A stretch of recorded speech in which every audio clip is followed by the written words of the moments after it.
At 6 o'clock in the morning, my front door began to shake. My daughter-in-law was screaming my name, hysterical, as if the house belonged to her. I had changed all the locks the night before. Minutes later, my son arrived with a sledgehammer in his hand. "I'm coming in anyway." But just as he raised his arm to strike, a voice behind me said simply, "Let him be. I'll handle this." The door opened, and what they saw on the other side left them pale. The pounding echoed like war drums. Each blow shook not just the wood of the entryway, but something deep inside my chest. Jennifer, my daughter-in-law, was screaming in that shrill voice I knew all too well. "Margaret, open this damn door. Who do you think you are? This house is as much mine as it is yours." I stood on the other side, barefoot on the cold hardwood floors of my living room, my heart beating so hard I could feel the pulse in my temples. My hands were shaking, not from fear, but from something worse. Rage contained for 3 months. Rage that had fermented in silence until it turned into something cold and calculated. I looked at the wall clock, the one my late husband Robert had bought in Switzerland 30 years ago. It was 6:07 in the morning. Mr. Sterling, my attorney, would arrive in 20 minutes. I just had to hold on. "Mom?" Now it was the voice of Christopher, my son, my only son. "I know you're in there. Open up right now." I heard a different sound, metallic, heavy, and then his voice, but with a tone I had never heard before. "I'm coming in anyway, with or without a door." I peeked through the peephole. Christopher was holding a sledgehammer, the kind used in construction. His eyes were bloodshot. Jennifer, by his side, had her arms crossed and a twisted smile on her lips, a smile of anticipated victory. I felt my legs go weak. Was this how it all ended? My son, the baby I nursed, the boy I cared for when he had pneumonia at 7 years old, the young man I helped pay for his first car. Was he going to break down my door? Then, a deep voice resonated behind me. "Let him be. I'll handle this." I turned my head. Mr. Benjamin Sterling was standing in the hallway in his impeccable gray suit, a leather briefcase in his hand. He had arrived early, much earlier than agreed. "How did you get in?" I whispered. "Through the back door, Mrs. Margaret, just as you instructed last night." He looked at me with those calm eyes that conveyed authority. "Open it for them. It is time they see what they have lost." My hand went to the deadbolt. I slid it back slowly. I turned the knob. The door opened. And the moment Christopher and Jennifer saw Mr. Sterling standing there, with his imposing presence and steely gaze, the sledgehammer fell to the floor with a dull thud. The two of them went pale. Literally. As if they had seen a ghost, because they knew exactly who this man was. And they knew their plan had just crumbled. But before I tell you how I ended up changing the locks of my own house to protect myself from my son, I need you to understand something. I wasn't always this woman. The Margaret who opened that door with steady hands didn't exist 3 months ago. 3 months ago, I was someone else. A fool. Naive. A mother who believed that love could conquer all. If you want to know how a 68-year-old woman went from being the perfect victim to slamming the door in her own family's face, subscribe to this channel, because what comes next will change the way you view a mother's love forever. Mr. Sterling didn't smile. He didn't need to. His mere presence was enough to shift the entire energy of that threshold. He took a step forward, standing right beside me, and spoke with that voice that had terrified dozens of scammers in the courtroom.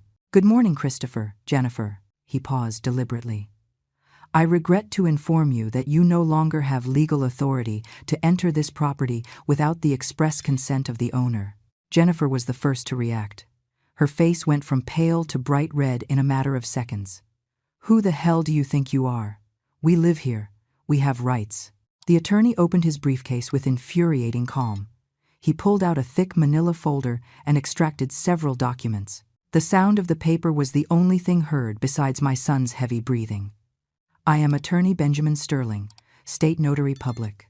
And these," he lifted the papers, "are documents certifying that, as of 11:45 last night, March 15th, this property located at 328 Maple Drive, Oakwood Suburbs, was transferred into an irrevocable trust in the name of Mrs. Margaret Elizabeth Sullivan, widow of Evans." Christopher finally found his voice. It sounded broken, desperate. Mom, what did you do? I looked at him. I really looked at him. And in that moment, I saw the scared little boy who used to hide behind me when his father scolded him. But I also saw the man who, 2 weeks ago, had told his wife that I had already lived long enough. What I should have done 3 months ago, Christopher. Protect myself. Jennifer let out a hysterical laugh. Protect yourself. But we take care of you. We keep you company. Without us, you'd be alone, dying in this huge house. Mr. Sterling interrupted her without raising his voice. Ma'am, I suggest you watch your words. Everything you say at this moment can and will be used against you if Mrs. Margaret decides to proceed legally. Legally? Christopher took a step forward. But I invested in this house. I paid for the roof repair. I put money in for the new HVAC system. This house is as much mine as it is hers. There it was. The lie he had been feeding for 3 months. The lie he had repeated to me so many times I almost believed it. The attorney smiled for the first time. It was a small smile, almost imperceptible, but it was there. Oh, really? Interesting. Because according to the bank records Mrs. Margaret provided me, the roof was repaired in August of last year with $12,000 that she withdrew from her personal savings account. The new furnace and air conditioning unit were installed in October, also paid for by her, totaling $8,000. Would you like me to continue? Christopher opened his mouth, closed it, opened it again. He looked like a fish out of water. Jennifer changed tactics. She brought her hands to her chest, and tears began to roll down her cheeks. Tears she had perfected over these 3 months. Mother-in-law, Margaret, I don't understand. We are family. How could you do this to us? After everything we've shared? Something broke inside me. But it wasn't my heart. It was the last chain of guilt binding me to this farce. Family? My voice came out stronger than I expected. You talk to me about family, Jennifer? The same family that sold my late husband's fine china for $1,000? The same family that conned me out of $15,000 lying about an illness to pay for a nose job? Her face fell apart. The tears kept falling, but now they were tears of panic. I was sick. The doctors at the Hillside Cosmetic Surgery Center, right? The attorney pulled out another document. I have the receipt here. Rhinoplasty and aesthetic reconstruction.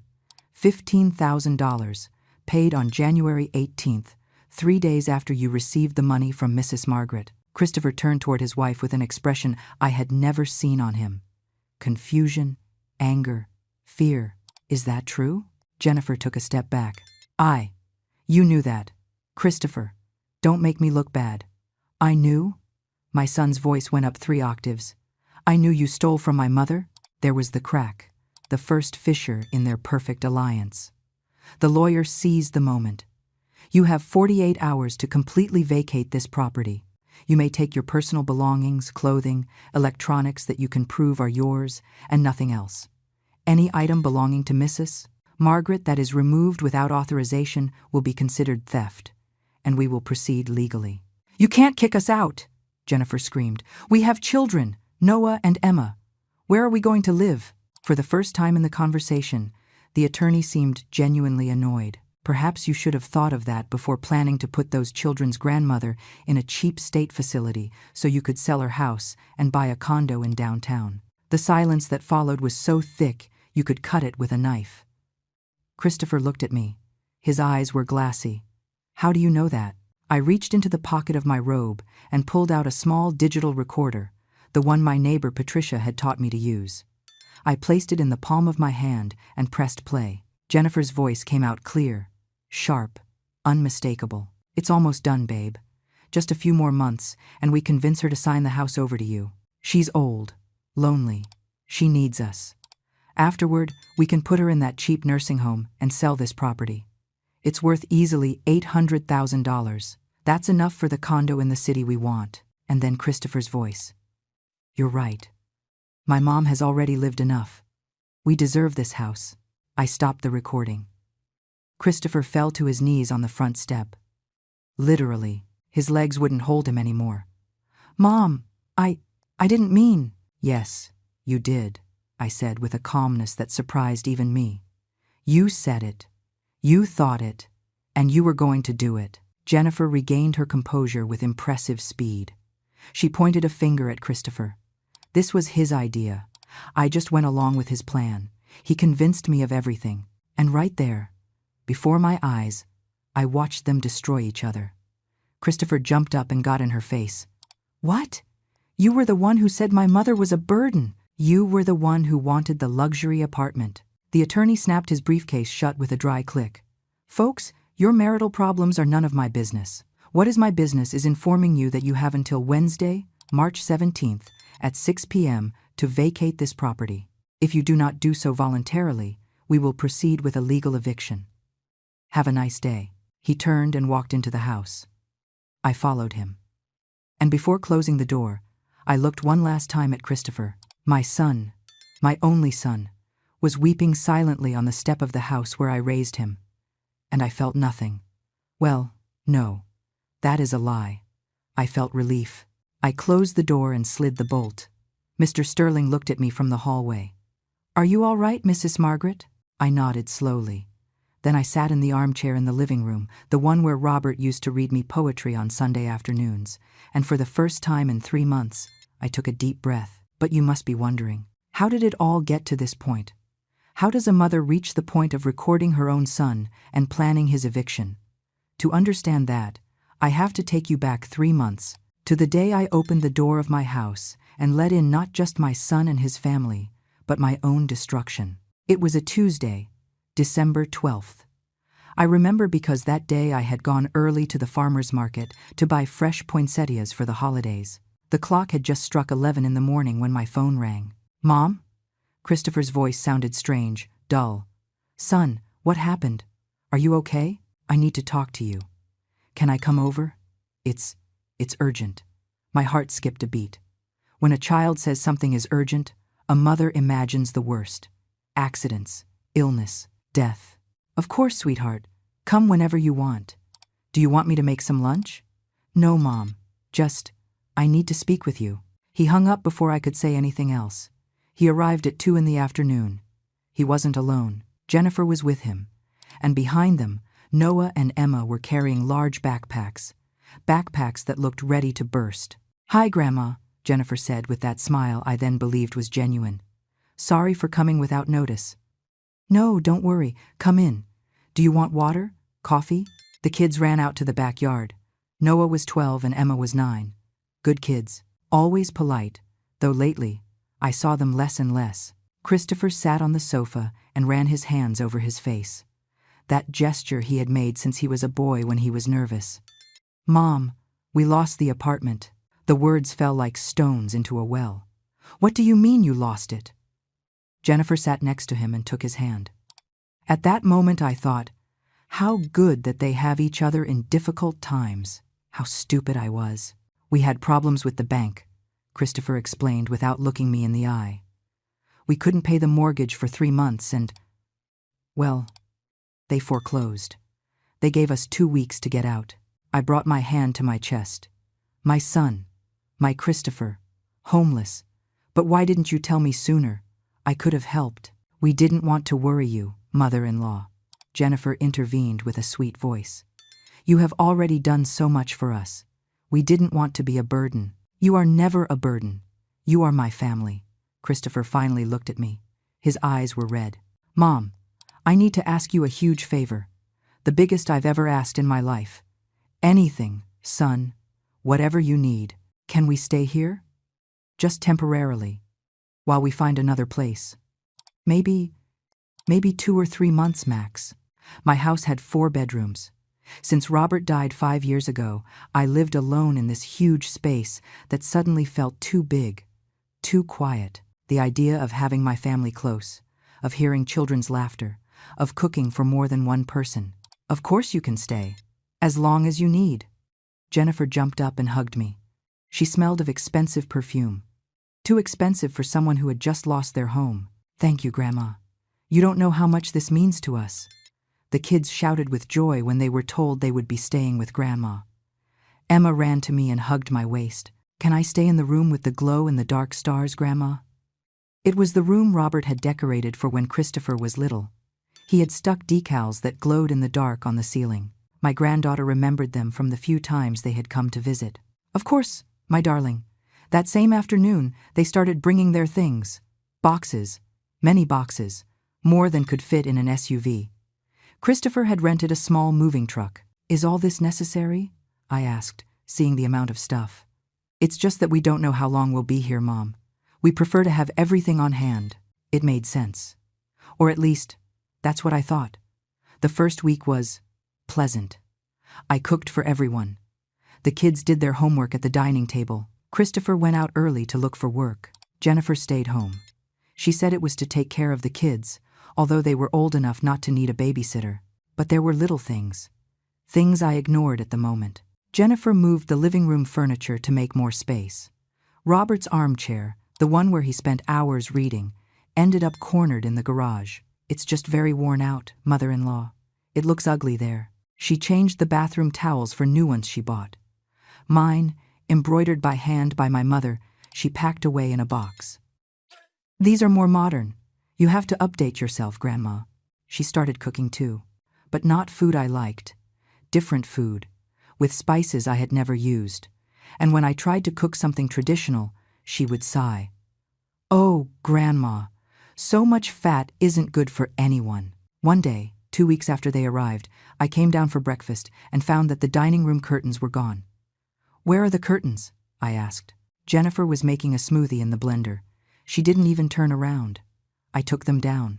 They blocked the natural light. Your house was very dark, mother-in-law. It needed clarity. Those curtains. I had sewn them myself.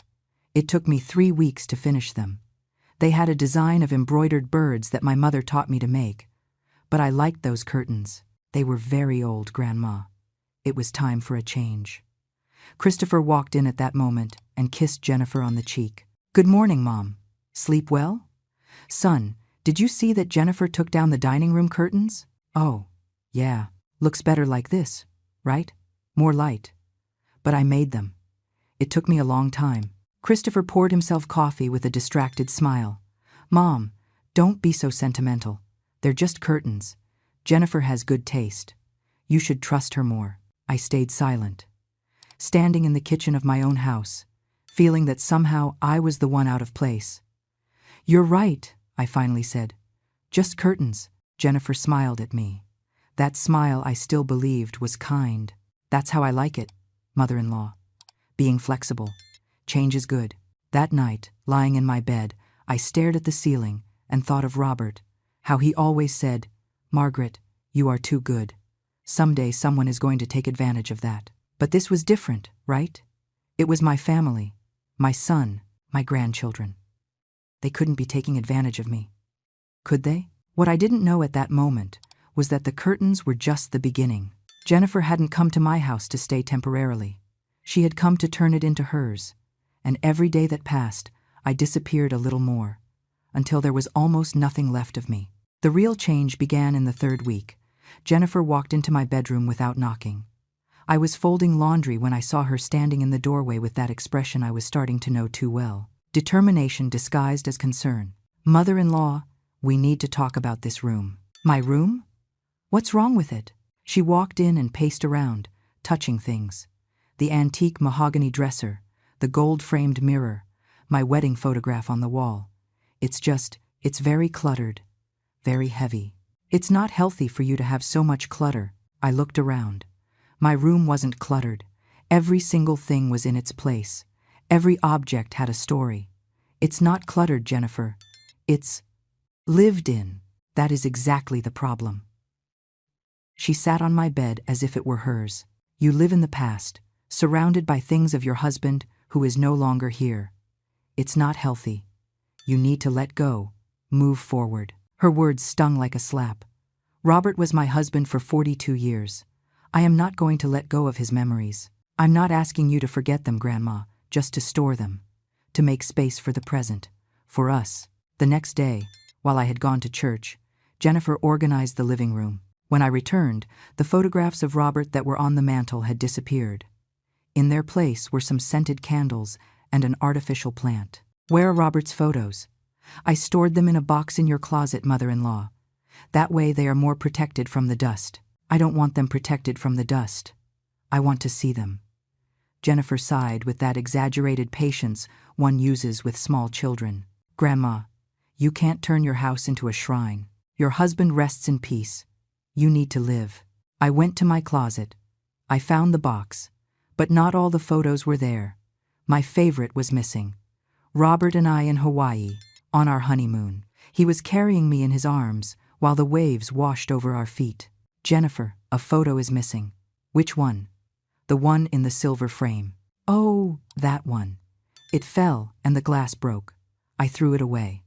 You threw it away? The frame was rusty anyway. Mother-in-law, it was no good. I felt something crack inside my chest. Not the frame. Me. That night, Christopher arrived late. I waited up for him. Son, I need to talk to you. Mom, I'm tired. Can it be tomorrow? No. It has to be now. He dropped onto the sofa with a sigh of annoyance. Okay. What is it? Jennifer is throwing away your father's things. She changed the whole house. And I feel like a stranger in my own home. Christopher didn't even look me in the eye. He kept staring at his phone. Mom, Jennifer is just trying to help. This house was very neglected, very outdated. It is my house, Christopher. And I liked how it was. Well, maybe you needed someone to show you that there are other ways to live. He finally looked up. You know what your problem is, Mom? You cling too much to the past. Dad died 5 years ago. It's time you moved on. His words pierced me like knives. Moving on means forgetting your father? It means stop living in a museum. He stood up. Jennifer is trying to modernize things. You should be grateful that someone cares about you. And he went to sleep. I sat in the darkness of the living room with Jennifer's scented candles filling the air with a smell that wasn't my home, and for the first time since they moved in, I cried. But the worst was yet to come. 1 week later, Jennifer walked into the kitchen with a huge smile. Mother-in-law, I have wonderful news. I hired a deep cleaning service. They are coming tomorrow to leave everything spotless. Cleaning service? But I clean the house. Oh, Grandma, with all due respect, you clean the old-fashioned way. We need professional disinfection. Don't worry, I'll pay. The next day, 3 people arrived with uniforms and industrial cleaning products. Jennifer directed them like a war general. Those furniture pieces in the garage, take them to the trash. Those boxes there too. And that old display cabinet, please, take it out. Wait! I ran towards them. That cabinet belonged to my grandmother. You can't throw it away. It's full of termites. Mother-in-law. It's a nest of bugs. I don't care. It's from my family. Jennifer made a gesture of exasperation. Fine, we leave it. But at least let them take out all that old junk from the garage. I didn't pay attention to exactly what they took from the garage. Fatal error. 2 days later, I looked for Robert's vinyl record collection, the jazz albums he had collected for 30 years, the ones we played on Sunday afternoons while he held me in the kitchen and sang in my ear. They weren't there. Jennifer, where are Robert's records? The records? Oh, Grandma, the cleaners threw those away. They were scratched. Some couldn't even be listened to. They threw them away? Yes, but don't worry. Now there is Spotify. You can listen to any song you want. I sat on the garage floor, right there, where Robert's armchair once was, where his records once were, our life. And I wept like I hadn't wept since his funeral. Jennifer appeared in the doorway. Oh, mother-in-law, don't be so dramatic. They are just things, just objects. But they weren't just objects. They were pieces of my life, pieces of Robert, pieces of me. And she was throwing them in the trash, one by one. That night I told Patricia, my lifelong neighbor. She was 72, and a widow like me. We sat in her garden with herbal tea. Margaret, that woman is erasing you, she said with her characteristic frankness. She is erasing your history to write hers. But she is my daughter-in-law, my son's wife. And that makes her more dangerous, because she comes with a family label. And you, out of respect for your son, tolerate what you wouldn't take from a stranger. Her words kept spinning in my head all night. The next day, Jennifer painted the living room, without warning, without asking. When I arrived from the store, the walls that had been peach-colored for 20 years were now dark gray. Do you like it? She asked with pride. It's the trendy color. It looks very elegant. I chose that peach with Robert. We spent a whole weekend painting together. Well, now it's gray. Peach was out of style, mother-in-law. You have to update. Christopher arrived and applauded. Wow, it looks incredible, babe. Very modern. Your mother isn't happy, Jennifer said with a victim's voice. Christopher looked at me with disappointment. Mom, really? Jennifer is making an effort to improve the house, and you just complain. I didn't ask for it to be improved. I liked it how it was. Well, nobody else liked it. It was depressing. That word, depressing. As if my life with Robert had been depressing. I went to my room without dinner. And that night, lying in the dark, I realized something terrible. I no longer recognized my own house. The walls, the furniture, the smells, everything was different. Everything was Jennifer's, and I was becoming a tenant in my own home. But if they thought losing my memories was the worst thing Jennifer did to me, they were wrong. Because what came next wasn't just stealing objects, it was stealing something much more valuable. And when I discovered it, I understood that my daughter-in-law wasn't just manipulative, she was a thief. And my son, my own son, knew it. It was a Thursday afternoon, January 18th. I remember the exact date because it would have been Robert's birthday. I always put fresh flowers by his photograph that day, but his photograph wasn't in the living room anymore. It was stored in a box in my closet. I went down to the kitchen to make myself some tea. I needed something to calm me down. I had slept poorly the last few days. Nightmares where my house became smaller and smaller, and I couldn't find the exit. Jennifer was in the dining room with her laptop open. She was talking on the phone with someone. Yes, I still have it. It is authentic fine china. Vintage, it has 24-karat gold details. A pause. No, it is not stolen. It is from my family. Another pause. $800 is too little. It's worth at least $2,000. I approached. On her laptop screen were photographs of my china, the porcelain set Robert gave me for our 30th anniversary. He had bought it on a business trip. He had saved for months to pay for it. Every plate had hand-painted cherry blossoms. Every cup had a gold rim. The complete set. 12 soup bowls, 12 dinner plates, 12 cups with their saucers. We never used it. It was too valuable. I kept it in the dining room cabinet just to admire it. Jennifer. My voice came out trembling. What are you doing? She looked up with a calm smile. Too calm. Oh, Grandma. I am selling the china. Selling? My china? Well, technically it is in your house, but nobody uses it. It is just gathering dust, and we need the money urgently. I felt the floor move beneath my feet. Robert gave me that china. It is not for sale. Grandma, be reasonable. They are just plates, and we are in a very difficult situation. Christopher hasn't found work. The kids need new school supplies. The rent for the storage unit where we keep our things is due next week, and we don't have the money to pay it. And for that, you are going to sell my things? They are not just your things, mother-in-law. We are family. What is yours is ours. That is how families work. My hands were shaking. My heart beat so fast I felt the pulse in my ears. Cancel that sale. Now. Jennifer closed the laptop with a dramatic sigh. You know what your problem is, Grandma? You are selfish. We take you in. We take care of you. We keep you company so you aren't alone in this huge house. And you aren't capable of helping us when we need it most. What are you going to do with those plates? Look at them until you die? Her words hit me like punches. It is not selfishness. It is my history. It is what Robert left me. Robert is dead. Mother-in-law. The dead don't need dishes. The living need money to eat. At that moment, Christopher walked in. He came with a bag of pastries. What's wrong? I can hear yelling from outside. Your mother doesn't want us to sell the china, Jennifer said with the voice of a scolded child. She prefers her grandchildren to go hungry rather than part with some old plates. Christopher looked at me with that expression that broke my soul. Disappointment, exhaustion, annoyance. Mom, seriously, you're going to make a drama over some plates? They aren't just plates. They are the anniversary gift your father gave me. And I am sure Dad would prefer his grandchildren to eat rather than having plates stored away that nobody uses. He approached Jennifer and put a hand on her shoulder. Sell the china, babe. My mom will understand. I will not understand. You have no right. Jennifer stood up with tears in her eyes.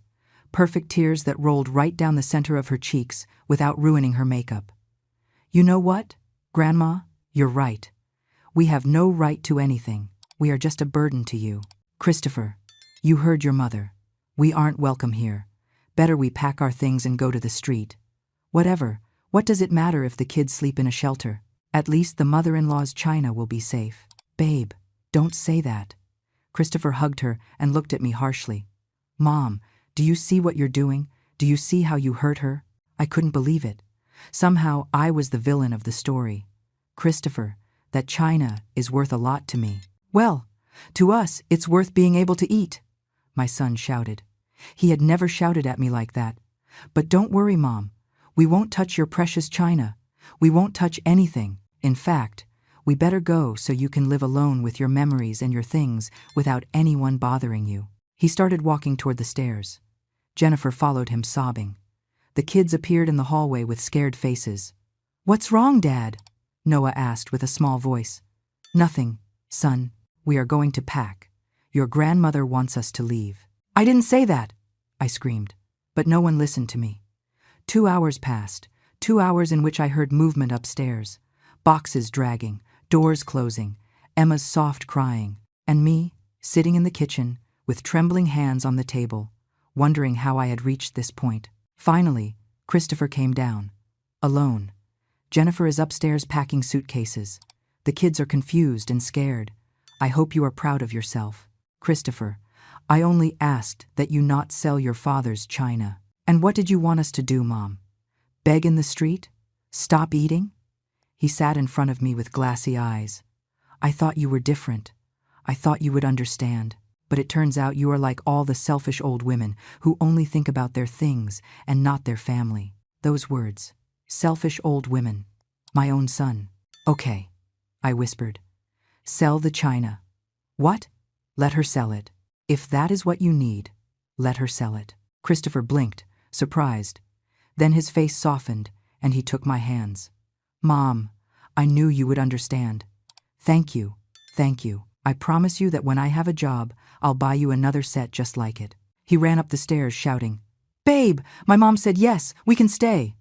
That night, lying in my bed, I looked at the empty cabinet in the dining room. Jennifer had packed the china immediately, as if she was afraid I would change my mind. $5,000 that china was worth. I know because when Robert died, an appraiser came to do an inventory for the will. $5,000 in memories, in love, in years of marriage. And my daughter-in-law was going to sell it for $1,000. The next day, Jennifer left early.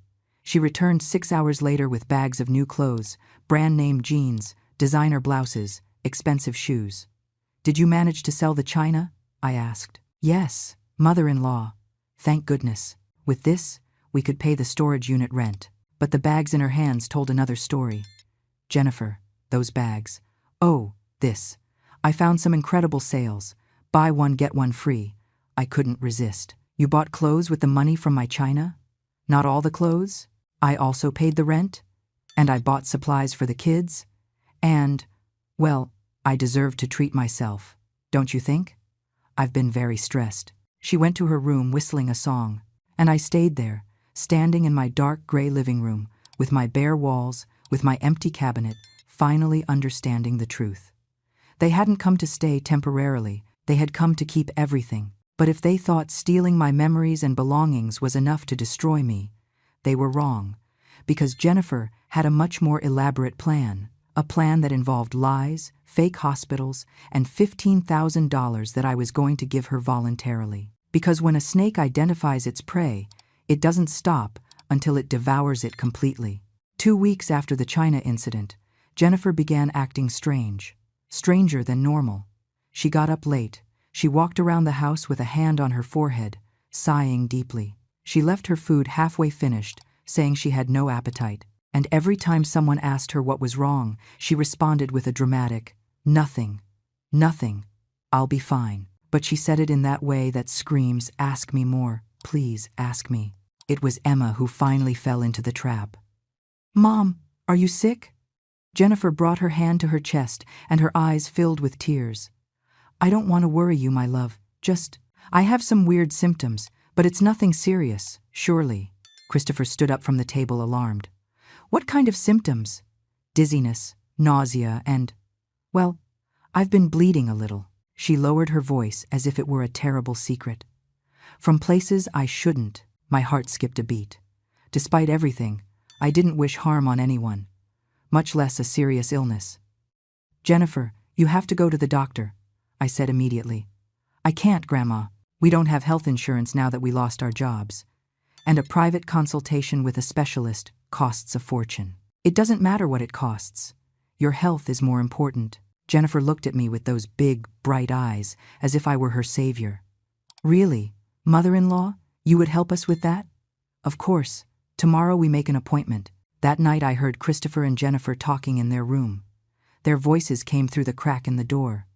I told you it would work, whispered Jennifer. Your mother has a bleeding heart. You just need to scare her a little. I couldn't hear Christopher's answer, but I didn't want to believe it either. Surely I had misunderstood. The next day, Jennifer showed me the name of a clinic, Street Luke's Specialized Medical Center. It sounded prestigious, expensive. Dr. Melgar is the best oncologist in the city, she said with a trembling voice. But his consultations cost $300. It's okay, I'll pay. I accompanied her to the appointment. But when we arrived, she asked me to wait outside. Mother-in-law, they are very intimate studies. I'm embarrassed for you to be there. Do you mind waiting in the lobby? Of course not, daughter. Go ahead. I waited 2 hours. 2 hours looking at old magazines in an impeccable waiting room with marble floors and expensive ornamental plants. When she came out, her eyes were red from crying. What did the doctor say? I asked, jumping up. I need tests. Many tests. MRI, CT scan, specialized blood work.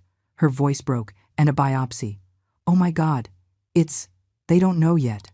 That's why they need the tests. But the doctor said the faster we do them, the better. She took my hands. Grandma, I know it's a lot to ask. I know we have already abused your generosity. But I'm scared. Very scared. How much do the tests cost? $15,000. She said the figure as if it were a death sentence. It is a lot of money. Too much. We have no way to pay it. Maybe I can wait a few months until Christopher gets a job. You can't wait if it's something serious. Let's go to the bank right now. Jennifer hugged me so tight I could almost not breathe. Thank you, mother-in-law. Thank you. You don't know what this means to me, to my children. We went to the bank that same afternoon. I sold some stocks I had held onto for years, meant for a rainy day. Stocks worth more than $15,000. But I sold them fast, without thinking, because a human life is worth more than any investment. I handed the money to Jennifer in a cashier's check. God bless you, daughter, and may everything turn out well. She cried in my arms. Tears I then believed were genuine. During the next 2 weeks, Jennifer went out early to do the tests. She returned tired, pale, with stories of needles and machines and worried doctors. Do you have results yet? I asked every day. Not yet, Grandma. They are very complex tests. It takes time. The kids were scared. Noah asked me one night, Grandma, is my mom going to die? No, my darling. Your mom is going to be fine. The doctors are going to cure her. But inside, I was scared too. And then that Tuesday arrived. February 5th. I went to the mall to buy winter socks. I bumped into Patricia, my neighbor, coming out of Macy's. Hey, Margaret, I saw your daughter-in-law the other day at the Oakbrook Center. She looked very good, very pretty. When did you see her? Last Friday. She was leaving a clinic. One of those fancy ones. Cosmetic surgery. The world stopped. Cosmetic surgery? Yes, the Hillside Clinic. My niece works there as a receptionist. She told me your daughter-in-law got her nose done. It turned out very nice, by the way. I arrived home with the shopping bags trembling in my hands. Jennifer was in the living room watching television, eating popcorn, with her new nose. It was subtle, but now that I knew, I could see it. The tip a little more upturned, the bridge finer. Jennifer, can I talk to you? Sure, Grandma. What's up? I ran into Patricia at the mall. Her face didn't change. Not a muscle. Oh, how nice. How is she? Good. She told me she saw you leaving the Hillside Clinic. Silence. The cosmetic surgery clinic, I continued with a trembling voice. Last Friday, the day you were supposedly getting the MRI. Jennifer left the bowl of popcorn on the table, slowly, carefully. Mother-in-law, can I explain? Explain what? My voice came out higher than I intended. Explain that you lied to me? That you conned me out of $15,000 with an invented illness? I didn't invent anything. I did feel bad. You got a nose job. With my money. She stood up from the sofa with that speed that scared me. And so what if I did? What is the problem? I also deserve to feel good about myself. Not everything is about you and your needs.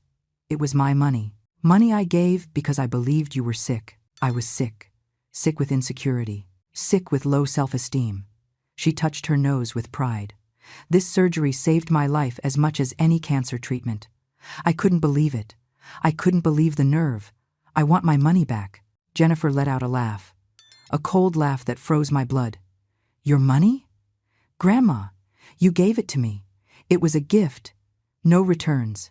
It was not a gift. It was for your medical treatment. And I used it for medical treatment. Reconstructive surgery. It's the same thing. At that moment, Christopher walked in. He was wearing a restaurant uniform. He had finally gotten a job as a waiter. What is going on here? I can hear yelling from the street. Your mother is harassing me, said Jennifer with the voice of a perfect victim. She is claiming I used the money she gave me for a surgery I needed. A surgery you needed? I turned to my son. Christopher, she lied to me. She told me she had cancer. She got $15,000 out of me to operate on her nose. I expected my son to take my side, to be indignant, to confront her. But instead, he sighed with exhaustion. Mom, we already knew Jennifer was going to operate on her nose. The floor disappeared beneath my feet. What? It bothered her a lot. She had wanted to fix it for years. I told her to take advantage since you offered the money. I didn't offer money for cosmetic surgery. I offered money because I believed she was sick. Christopher approached and spoke to me as if I were a small child. Mom, does it really matter what the money was used for? At the end of the day, you helped your daughter-in-law feel better about herself. You should be proud. Proud? You lied to me. We didn't lie to you. We simply didn't give you all the details. He shrugged. Besides, what were you going to do with those $15,000? Keep them until you die? At least now they served for something useful. Jennifer crossed her arms with a satisfied smile. If I were you, I wouldn't make such a scandal, mother-in-law, unless you want us to leave. Because if we continue arguing like this, it's going to be impossible to live under the same roof. It was a threat, disguised as concern, but a threat nonetheless. And the worst part is that it worked, because the idea of being left alone again, of returning to the silence of this empty house, terrified me more than losing money. Okay, I whispered. Forget it. That's how I like it, Mom.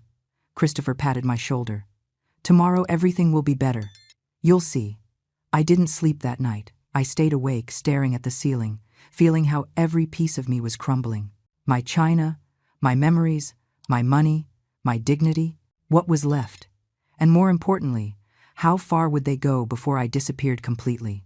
But what I didn't know was that Jennifer and Christopher weren't going to settle for $15,000, nor for my belongings, nor for my house renovated to their taste. No, they wanted everything, and I was about to discover exactly how far they were willing to go to get it. Because one night I went down for a glass of water, and I heard a conversation that would change my life forever. It was February 22nd, 2:37 in the morning. I know because I looked at the clock before getting up. My throat was dry, that kind of dryness that wakes you up and won't let you go back to sleep until you drink water. I put on my robe and went down the stairs slowly. The wooden steps creak at night, and I didn't want to wake anyone. The house was dark, except for the moonlight coming through the hallway window. I was halfway to the kitchen when I heard voices. They were coming from the back patio, voices whispering, Christopher and Jennifer. Something in my instinct told me not to turn on the light, not to make noise. I stood paralyzed by the kitchen door leading to the patio, hidden by the shadows. And if it doesn't work? It was Christopher's voice. It sounded nervous. And if she refuses? She won't refuse. Jennifer's voice was cold, calculating. Nothing to do with the sweet tone she used with me. It's almost done, babe. We just need a few more months. A few more months of what? Of softening her up, of making her feel she needs us, that she is old, that she can't do it alone anymore. I heard the sound of a cigarette lighting. Jennifer smoked in secret. She thought I didn't know. In about 3 months max, she continued. We convince her to sign the house over to you, for her own security. Understand? We tell her that if something happens to her, if she falls, if she gets sick, it's going to be a tremendous legal problem, that it's better to have everything in order. My heart began to beat so strong I feared they would hear it. And if she suspects? Asked Christopher. She won't suspect. She is alone. She has only us. And besides, Jennifer let out a giggle. We have already shown her who is boss here. We threw out her things, changed her house, took money from her, and she did nothing. Absolutely nothing. She is weak, Christopher, and the weak always lose. I felt my legs trembling. I leaned against the wall so as not to fall. And then what? My son's voice sounded hesitant. After she signs? After. Jennifer exhaled the smoke. After. We convince her she would be better off in a residence, a nursing home. There are cheap ones near the industrial park, like $4,000 a month, nothing compared to what this property is worth. A nursing home? But Mom? Your mom has lived, Christopher. She had her time. She had her happy marriage with your father. She raised her son. And what about us? Are we going to live our whole lives squeezed in small apartments, paying eternal rent, while she lives alone in this huge house? But she is my mother, and for that very reason we aren't going to leave her on the street. We are going to pay for a home. She will be well taken care of. She will have food, a roof, nurses. Her voice became harder. Christopher, this house is worth minimum $800,000. $800,000. Do you know what we can do with that money? There was silence. A long and heavy silence. We could buy the condo downtown that we saw, Christopher said finally. His voice no longer sounded hesitant. It sounded excited. The 3-bedroom one with the park view? Exactly. And we still have enough left over to start a business, or to invest, or whatever we want. Jennifer threw the cigarette down and crushed it with her foot. Your mom doesn't need this space anymore. We do. We have kids. We have a future. She only has a past. And if she says no? If she doesn't want to sign? Jennifer laughed, a laugh that chilled me to the bone. She won't say no, because by May she will be so worn out, so tired, so emotionally lonely that she will sign whatever just so we don't abandon her. Trust me. I know how these old women work. My grandmother was the same. You just need to break their spirit little by little. And when they have no strength left to fight, they are yours. You're right. Christopher's voice now sounded convinced. My mom has already lived enough. We deserve this house. Those words, my mom has already lived enough. We deserve this house. Coming out of my son's mouth. My only son. The baby I carried for 9 months. The boy I nursed. The teenager I helped with homework until midnight. The young man I supported when no one else believed in him. My son, planning to steal everything from me and put me in a cheap nursing home. I felt something break inside my chest. But it wasn't my heart. It was something deeper. It was the last illusion that my family loved me. Let's go to sleep, said Jennifer. Tomorrow I have to continue the theater of the perfect daughter-in-law. It's costing me work to pretend I like her. They laughed. Together, accomplices. I heard their steps approaching the door. I moved fast, going up the stairs as quietly as I could. I reached my room just as I heard them entering the house. I got into bed, closed my eyes, but I didn't sleep. I wasn't going to sleep peacefully again for a long time, because in that conversation, in those horrible minutes hidden in the dark, the naive Margaret died, and another was born. A Margaret who understood that a mother's love was not enough, that kindness could be a deadly weakness, that my own son was capable of betraying me in the worst possible way. I got out of bed and sat on the edge. My hands were shaking, but my mind was strangely clear. I looked at Robert's photograph on my nightstand. The only one I had left. What do I do, love? I whispered. What would you do if you were here? And then I remembered something. Something Robert told me a week before dying. We were in the hospital. He already knew he wasn't going to make it out of there. Margaret, when I'm not here, people will come who will want to take advantage of you, of your kindness, of your loneliness. And I need you to promise me something. Don't let them turn you into a victim. Fight, even if it is your own blood who attacks you. Fight. At that moment, I didn't understand why he told me that. I thought it was the morphine talking. But now I understood. Robert knew. He knew our son better than I wanted to admit. I got up and went to my closet. In the back, behind the boxes where Jennifer had stored my things, there was a small safe. I opened it with the combination only I knew. Inside were the house documents, the deeds, the will papers, everything. And there was also a business card. Attorney Benjamin Sterling, notary public, Robert's best friend, the lawyer who helped us with all our legal matters for 30 years. I grabbed the card and held it between my fingers. It was 3:15 in the morning, but it didn't matter, because in that moment, I made a decision. I wasn't going to be a victim. I wasn't going to end up in a cheap nursing home while my son and his wife enjoyed my house. I wasn't going to let them erase me. I was going to fight. But I wasn't going to fight screaming. I wasn't going to fight crying. I wasn't going to make dramatic scenes. I was going to fight in silence. I was going to plan. I was going to wait, and when the perfect moment arrived, I was going to shut the door in their faces. Literally and figuratively. I lay down again. This time with a strange sensation of calm, because for the first time in 3 months I had control. They didn't know it yet, but they were going to find out. Because while Jennifer and Christopher slept peacefully that night, sure of their perfect plan, I was awake in the dark, transforming. The weak woman they had known was dying, and in her place, someone new was born. Someone who was going to show them that underestimating a 68-year-old woman was the worst mistake of their lives. The next morning I went down for breakfast as always. I put on my floral robe. I made myself a coffee. I made some toast. Jennifer entered the kitchen yawning, in her silk pajamas she had bought with my money. "Good morning, mother-in-law.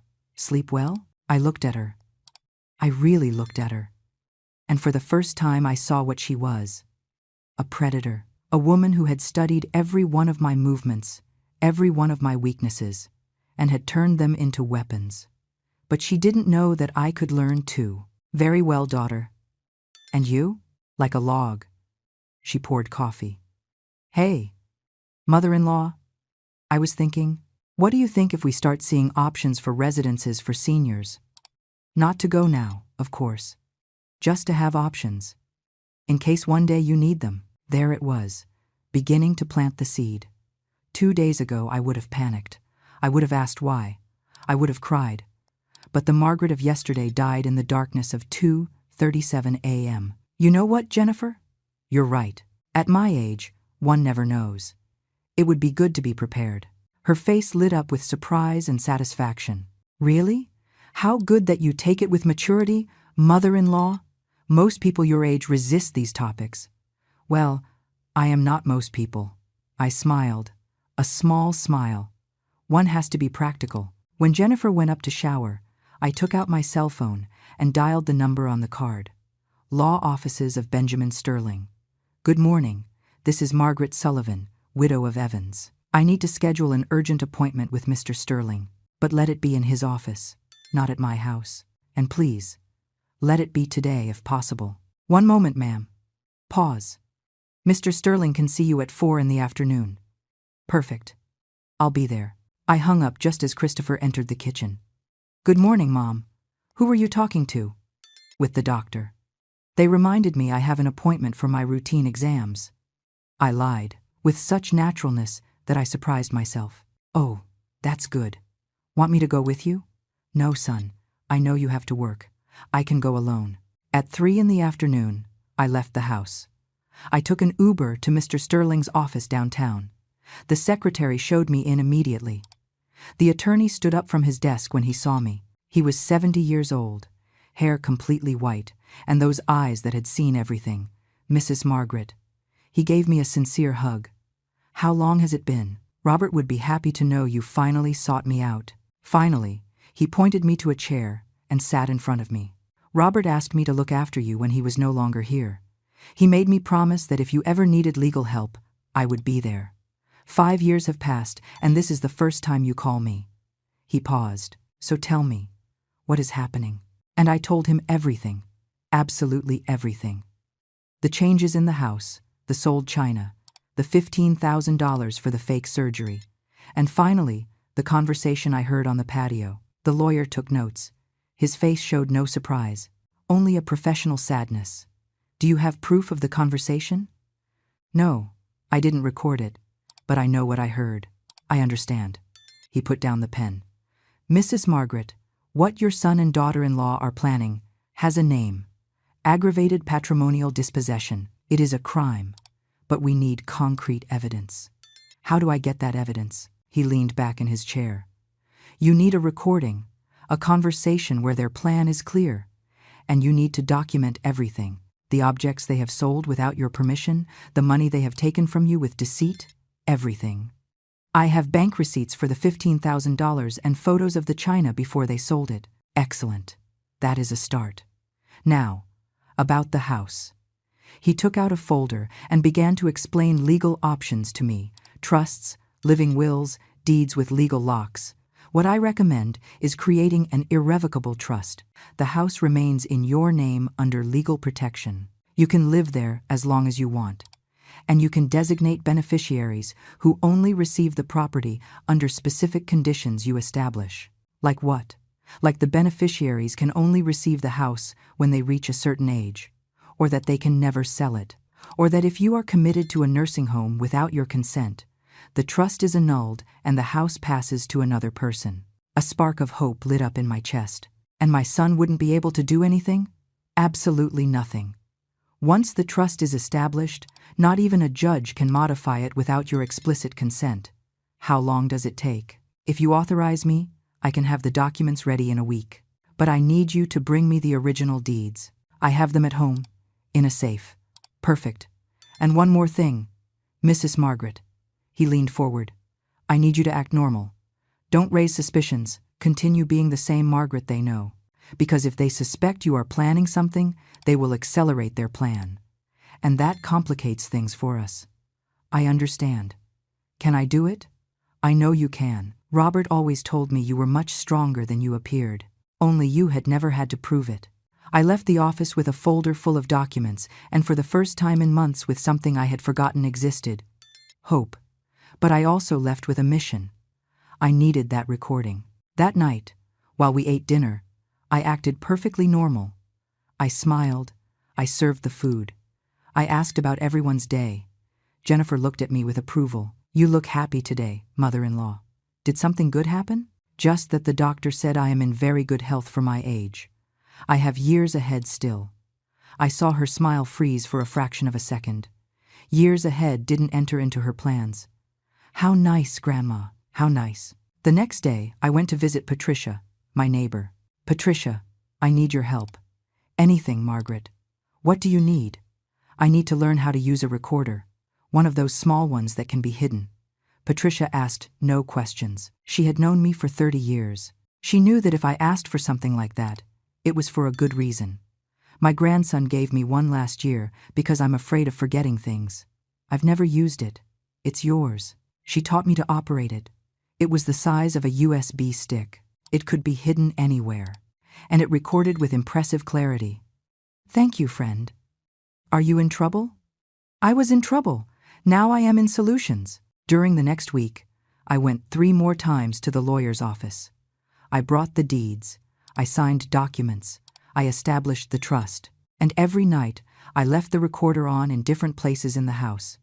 In the living room, in the dining room, on the patio. I recorded conversations of Christopher and Jennifer talking about accelerating the process, about pressuring the old woman more, about how much longer they were going to tolerate living there. And finally, one night, I recorded pure gold. They were in their room. They thought I was already asleep.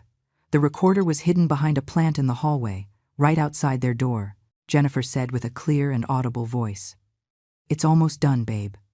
In a few more months, we convince her to sign the house over to you. She's old, lonely, she needs us. Afterward, we can put her in that cheap nursing home and sell this property. It is worth easily $800,000. That's enough for the condo in the city we want. And Christopher responded, "You're right. My mom has already lived enough. We deserve this house." It was almost identical to the conversation I had heard weeks ago. But now I had it recorded, with the date, with the time, with their unmistakable voices. The next day, I took the recording to Mr. Sterling. He listened to it completely, twice. Then he nodded. "This is sufficient, more than sufficient. What follows? Now we wait. Your trust is ready. The documents are registered. Legally, your house is protected. But I want us to have a moment of maximum impact. A moment where they show their true nature in front of witnesses. How? Provoke them. Do something that forces them to show their true colors. And when they do, I will be there." I thought about it for 2 days. What could I do that would force them to show their plan? And then it occurred to me. On March 14th, during dinner, I said casually, "Christopher, Jennifer, I have been thinking, you are right. At my age, maintaining this house is a lot of work. Maybe I should consider moving to a residence. And you could keep the property." Jennifer's eyes lit up like Christmas trees. "Really? Mother-in-law? Are you serious?" "Completely. In fact, I saw some very nice residences. There is one in Lake Forest that looks lovely." Christopher took my hand. "Mom, it is a very mature decision on your part. I am proud of you. I just need you to help me with the papers. We have to transfer the deed of the house. Mr. Sterling can help us. Do you think we should call him?" "Yes," Jennifer almost shouted with excitement. "Call him tomorrow. In fact, I already spoke with him. He can come Monday, March 15th, at 10 in the morning. "Perfect," said Christopher. "We will be here." That night I heard their celebrations from my room. Champagne, laughter, plans. And I, in my bed, smiled in the dark. Because they thought they had won, they didn't know the real game was just beginning. Monday, March 15th dawned sunny. Jennifer got up early. She dressed as if she were going to a wedding. Christopher put on a suit. Both were electric with excitement. But what they didn't know was that I had changed the locks Sunday night, and that Mr. Sterling wasn't coming to transfer the house to them. He was coming to show them that they had played with the wrong person. Sunday, March 14th at night, after everyone went to sleep, I did something I never thought I would do. I called an emergency locksmith. "Can you come now?" I asked in a low voice from my room. "Ma'am, it's 11 at night. It'll cost triple. I'll pay triple, but it has to be now, and it has to be silent." He arrived at 11:30, a man of about 40 with his toolbox. I explained the situation in whispers. "I need you to change all the locks in the house. The front door, the back door, the garage, all of them. Doesn't your family have keys?" Precisely why I am changing them. He looked at me with those eyes that had seen everything and nodded. "I understand, ma'am. It's not the first time I've been called for something like this." He worked for 2 hours. The sound of his tools was minimal, but every noise put my heart in my throat. I feared Christopher or Jennifer would wake up, but they didn't. At 1:30 in the morning, the locksmith finished. He handed me 4 sets of new keys. "Ready, ma'am. These are the only keys that exist. The previous ones no longer work." I paid him $450 in cash, money I had withdrawn from the bank during the week without anyone knowing. "Thank you. And, please, if anyone asks you, I wasn't here," he winked. "Take care, ma'am. And whatever you are planning, I wish you luck." When he left, I sat in the dark living room, my house, with new locks that only I could open. It was a symbol, an act of resistance. I called Mr. Sterling. "It is done. Perfect. I will arrive tomorrow at 6:30 in the morning, before they wake up. You open the back door for me, as we agreed, and I stay inside until the indicated moment. And if this goes wrong, it won't go wrong, Mrs. Margaret. Trust me, and trust yourself. Tomorrow, you get your life back." That night I slept 3 hours, but not from fear, from anticipation. Monday dawned. Christopher and Jennifer got up early, excited. Jennifer put on a wine-colored dress, heels, perfect makeup. She looked as if she were going to sign $1 million contract, which in her mind she was. "Good morning, mother-in-law. I am so happy you are taking this decision. It is the best for everyone." Yes, daughter, the best for everyone. Christopher came down in his gray suit, the same one he used for weddings and important events. Mom, have you had breakfast? Want me to make something special? No, son. I already ate something light. Nerves, you know? It is normal to be nervous, but you'll see everything will turn out well. He took my hands. You are going to be in a nice place, with people your age, with medical care 24 hours a day, and we will visit you often. I promise. Lies. All lies. But now I could identify them as if they had a bright label on them. I know, sweetheart. I trust you. At 9 a.m, Jennifer started getting anxious. What time did you say the lawyer was arriving? At 10. Ah, still some time. She sat down, got up, walked to the window, checked her phone. I am so nervous. Nervous about what? I asked with perfect innocence. Well, about the whole process. It is an important step for you, mother-in-law. At 9:30, the doorbell rang. Jennifer practically jumped off the sofa. He arrived early. How good. I'll open it. But when she reached the door and turned the knob, it didn't open. Grandma? The door is locked. Ah, yes. I put the deadbolt on last night. Coming. I approached slowly. Looked through the peephole. It wasn't Mr. Sterling. It was a neighbor selling cookies. It's not him. It's Mrs. Gable selling cookies. Are you going to open? No. I already have breakfast. Thanks. Jennifer looked at me strangely, but said nothing.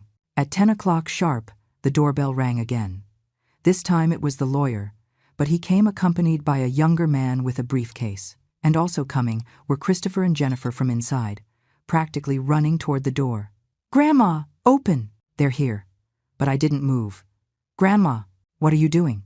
Open up. In a moment. In a moment? They are knocking on the door. Christopher approached and tried to open. Turned the knob. Nothing.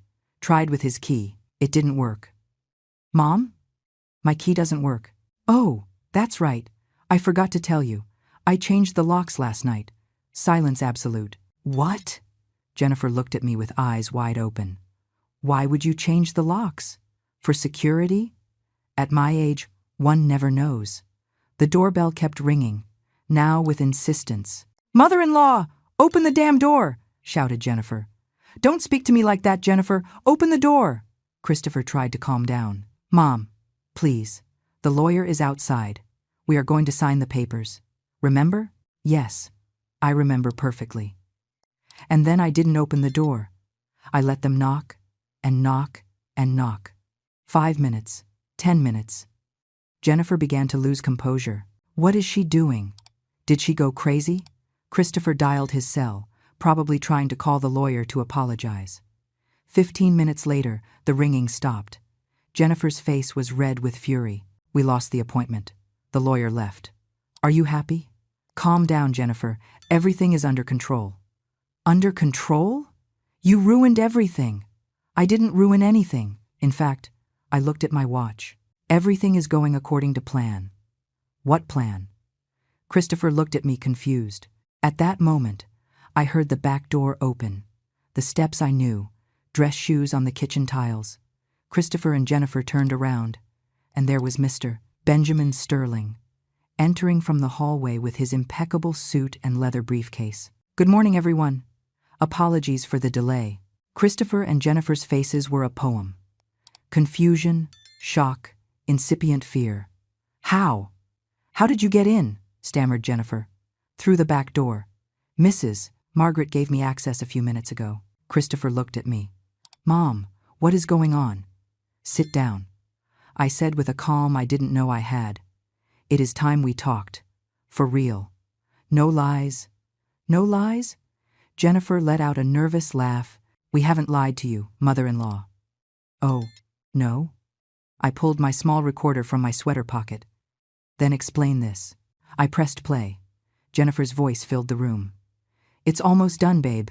In a few more months, we convince her to sign the house over to you. She's old, lonely, she needs us. Afterward, we can put her in that cheap nursing home and sell this property. It is worth easily $800,000. Jennifer's face went white as paper. And then Christopher's voice. You're right. My mom has already lived enough. We deserve this house. Christopher collapsed onto the sofa. Literally. His hands were not shaking. I was not shaking. Can you explain to me how I deserve to be in a cheap nursing home while you live in my house? Jennifer regained her composure with impressive speed. She was a survivor, a fighter, but this time she was fighting a lost battle. That recording is illegal. You can't use it. Mr. Sterling intervened with a professional voice. Actually, ma'am, it is completely legal to record conversations on private property when the property owner considers there is intent of fraud or dispossession. And this recording is perfectly admissible in court. There is no fraud, said Jennifer, raising her voice. We take care of her. We keep her company. This house would be empty and sad without us. Take care of me?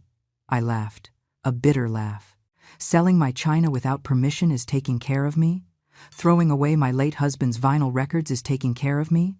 Conning me out of $15,000 with a fake illness is taking care of me? Christopher covered his face with his hands. Mom, please. Please what, Christopher? Please forget that my only son, the boy I gave everything to, planned to throw me away like trash in a nursing home while keeping everything your father and I built? Tears began to roll down my cheeks, but they weren't tears of weakness. They were tears of liberation. For 3 months you made me feel I was crazy, that I was selfish, that I was a bitter old woman who couldn't let go of the past. You made me doubt myself to the point of believing you were right. Jennifer tried to approach. Grandma, we can fix this. Don't touch me. I took a step back. Don't touch me again. Don't call me grandma again as if we were family. Because family doesn't destroy. Family doesn't steal. Family doesn't plan to put their own blood in a cheap facility to keep their house. Mr. Sterling opened his briefcase.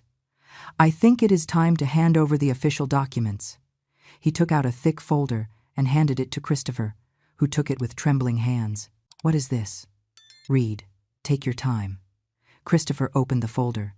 Jennifer leaned in to read over his shoulder, and I saw the exact moment they understood, the moment their perfect plan crumbled. But what those papers contained wasn't just a legal blow. It was the end of a game they should never have started. And what I was about to tell them was going to change their lives forever. Christopher read the first page, then the second. His eyes moved faster and faster, with growing panic. Jennifer snatched the papers from his hands. This can't be. This can't be real. It is completely real, said Mr. Sterling, with that professional calm he had perfected in 40 years of career. Certified by a notary public. Registered with the county clerk on March 10th of this year. Completely legal and irrevocable. Irrevocable? Jennifer looked up. What does irrevocable mean? It means it cannot be changed, I responded. It means this house is no longer in my name freely. It is protected in a trust that I control, and you cannot touch it. Christopher dropped the papers to the floor. His face had gone from white to green. Mom, what did you do? What I should have done from the beginning. Protect myself. From you. The attorney continued with a firm voice. The property located at 328 Maple Drive remains under an irrevocable trust in the name of Mrs. Margaret Elizabeth Sullivan. She maintains a life estate, meaning she can live here until her passing. The beneficiaries of the trust are her grandchildren, Noah and Emma, who will receive the property when they turn 25, with the express condition that they can never sell it. It must remain in the family. That is unfair, screamed Jennifer. Christopher is her son. He should inherit. Christopher lost that right when he planned to rob me. We weren't going to rob you. We were going to take care of you in a residence. I pulled another paper from my pocket. I had printed it the night before. Are you referring to the Shady Pines Geriatric Center near the industrial park? The one that costs $4,000 a month and has 1-star ratings on the internet, where complaints talk about rotten food, abuse, and medical negligence? Jennifer opened her mouth, closed it. She had no answer. I investigated. Jennifer, I investigated everything. I know exactly what kind of place you planned to send me to while you lived in the city. Christopher finally found his voice. It sounded broken, desperate. Mom, please, we are family. We can fix this. I was just scared. About money, about the future. Jennifer pressured me, and Now you blame your wife? I interrupted him. Very brave of you, Christopher. Very brave. Jennifer exploded. This was his idea. He was the one who said we deserved the house. He was the one who researched the cheap nursing homes. I just followed his plan. And there it was, the mutual betrayal, destroying each other in front of my eyes. I don't care whose idea it was, I said with a coldness that surprised myself. You both planned it. You both lied to me. You both stole from me. You are both equally guilty. Mr. Sterling took out more documents. Now, let's move to the topic of economic restitution. Mrs. Jennifer, you obtained $15,000 under deception, specifically lying about a serious illness. That constitutes fraud. Mrs. Margaret has two options. Proceed legally with a lawsuit for fraud, or you return the full money within 30 days. I don't have $15,000, squealed Jennifer. I already spent it. Then we will have to proceed legally. Fraud can result in prison time, depending on the penal code. Jennifer turned to Christopher. Say something. Do something. She's your mother. But Christopher was paralyzed. In complete shock, the lawyer continued relentless. Furthermore, there is the issue of the unauthorized sale of private property. The fine china set had an estimated value of $5,000. It was sold without the owner's consent. That is theft. She told me I could sell it, lied Jennifer desperately. I have witnesses who say otherwise, and I have photographs of the china with original dates proving it was Mrs. Margaret's property for 15 years. Jennifer began to pace back and forth like a caged animal. This is a nightmare, a damn nightmare. No, I said with a firm voice. This is justice. Mr. Sterling snapped his briefcase shut with a definitive click. Mrs. Margaret, do you wish to proceed with the legal demands, or do you prefer to give them the option of voluntary restitution? I looked at Christopher, my son, my only son, the boy I had carried in my arms, the teenager I had consoled when his first love left him, the man I had supported in every decision. And I saw what he really was, a coward, a manipulator, a thief. I want them to leave. Mom. Christopher stood up. Please, don't do this. You have 48 hours to get out of this house. You can take your clothes, your electronics, your personal objects, nothing more. Everything else stays here. And where are we going to live? Asked Jennifer with a hysterical voice. We have kids? You should have thought of that before planning to destroy me. I felt the tears accumulating, but I didn't let them fall. You have family, friends, a car, jobs. You will find something, just as you found the way to lie to me for 3 months. Grandma, please, don't call me that. You are no longer my daughter-in-law. And he, I pointed to Christopher, he is no longer my son. Christopher fell to his knees, literally. He knelt in front of me with hands together. Mom, forgive me, please. It was a mistake, a terrible mistake. I was desperate. Jennifer pressured me and I didn't think. I didn't measure the consequences. But I love you. You are my mother. You always will be. If you loved me, Christopher, you wouldn't have planned to put me in a home like I was garbage. If you loved me, you would have defended your father's memory instead of letting her throw away everything he and I built. I can change. We can change. Give me a chance. I gave you your chance. I gave you 3 months of chances. Every time you threw something of mine away, every time you lied, every time you made me feel guilty for existing, those were chances, and you wasted them all. I turned to the lawyer. About the $15,000, I give them 30 days to return it. If not, I proceed legally. Jennifer let out a shout of frustration and ran toward the stairs. Christopher remained kneeling, crying like a child. Mom, please. Get up, Christopher. You are not a child. You are a 43-year-old man. It is time you acted like one. He stood up slowly. His eyes were red, swollen. And the kids? Noah and Emma? Will we never see them again? That question hurt me. It hurt deep. I love them, and that is why the house is in a trust for them. But I am not going to let you use them as emotional hostages. Mr. Sterling touched my shoulder gently. Mrs. Margaret, if you need a moment. No, I'm fine. I breathed deep. Christopher, you have until Wednesday, March 17th at 6 p.m. to vacate. If you don't do so voluntarily, the attorney will proceed with the legal eviction. And, believe me, you don't want us to get to that. Christopher nodded weakly. He went up the stairs, dragging his feet. The lawyer and I stayed in the living room. The silence was dense, heavy. "Are you sure about this, Mrs. Margaret? Do you think Robert would be proud of me?" The lawyer smiled with sadness. "Robert would be more than proud. He told me once, if something happens to me, Margaret is going to need time to find her strength. But when she finds it, she will be unstoppable." He was right. The tears finally fell. But they weren't tears of weakness. They were tears of liberation. "Thank you for helping me. It is an honor, Mrs. Margaret." That night, lying in my bed, I heard the movement upstairs. Boxes, suitcases, crying, arguments, and I felt something I hadn't felt in months. Peace. It wasn't a joyful peace. It was a painful, sad, bittersweet peace. But it was peace. Because for the first time in 3 months, I had taken control of my own life. I looked at Robert's photograph on my nightstand. I did it. Love. I fought, as you asked me, and I swear in that moment I felt his presence, like an invisible hug, like a whisper saying, "I am proud of you, Margaret. I always was." The next day, Patricia came to visit me. She brought coffee cake and pastries. "How do you feel?" "Like I survived a war." "You survived, friend. And you won." "It doesn't feel like victory. It feels like loss. Because you love your son, and that is never going to change." She took my hand. "But sometimes, loving means letting go. It means setting boundaries. It means saying, 'I love you, but I will not allow you to destroy me.'" She was right. On Tuesday, Emma came down to the kitchen, alone. She had red eyes from crying so much. "Grandma, can I talk to you?" "Of course, my darling.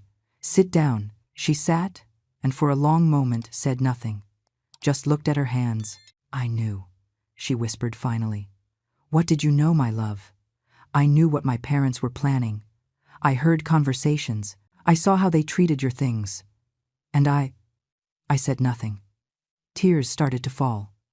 "Forgive me, Grandma. I should have told you.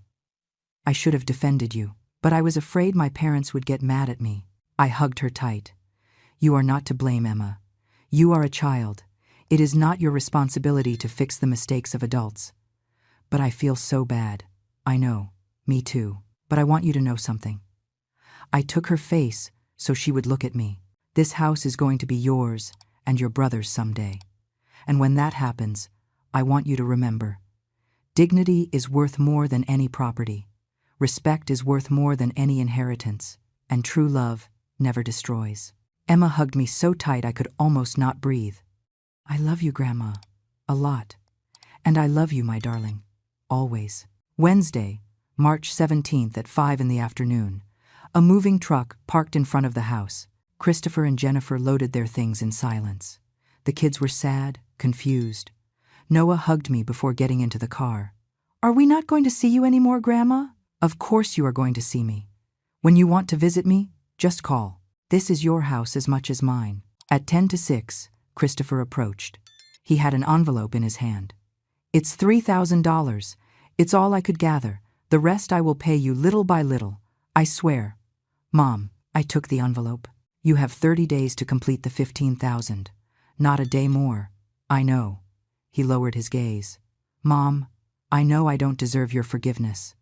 I know what we did was unforgivable, but I want you to know that I regret it. Truly.